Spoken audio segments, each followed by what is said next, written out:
Hey everybody, it's Crimson. Welcome back to my channel, and this is part 2 of the Black Butler makeup DIY.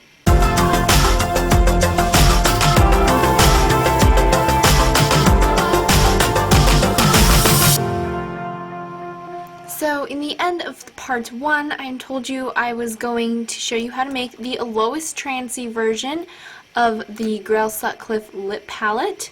This palette features all purple lipsticks except for this neutral color here.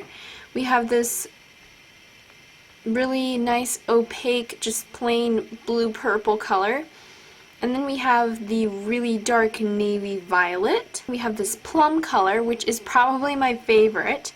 And then we have the lip glossy iridescent lavender color, which I also really love. And finally there's the just plain white color if you don't want too much on your lips that day. So let's get started.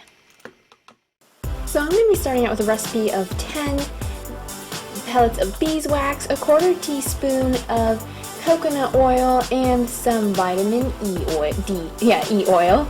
And I'm just going to heat this over a candle until it all melts down and comes together.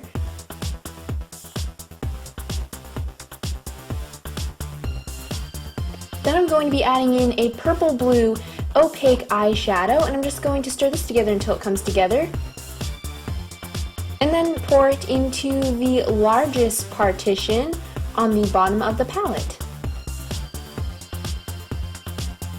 Next I'm going to be cooking together 5 pellets of beeswax, an 1/8 teaspoon of coconut oil, and some vitamin E oil. And we want a very small amount.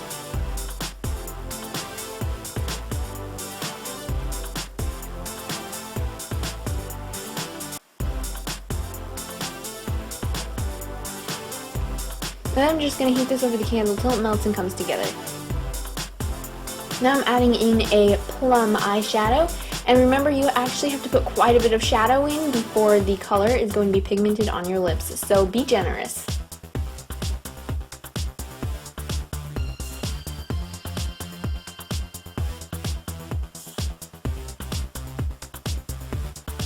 Now I'm going to just heat it up until it all comes together.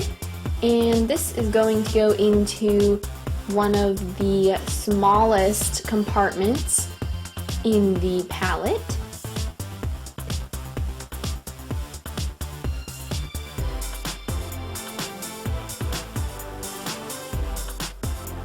And then I'm just going to repeat that recipe all over again. Only this time, as soon as it's all melted down, instead of adding that purple, I'm going to be adding a navy violet that's matte.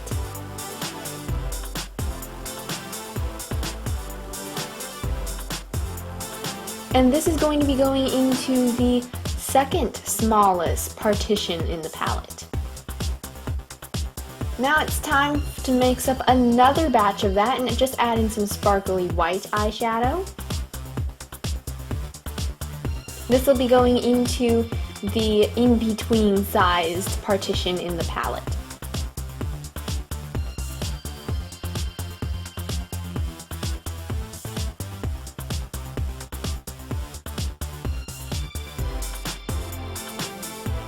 And now for the last color, we're going to be repeating the recipe we did at the beginning because we're filling a bigger partition in the palette. Only I'm going to be using an iridescent lavender eyeshadow.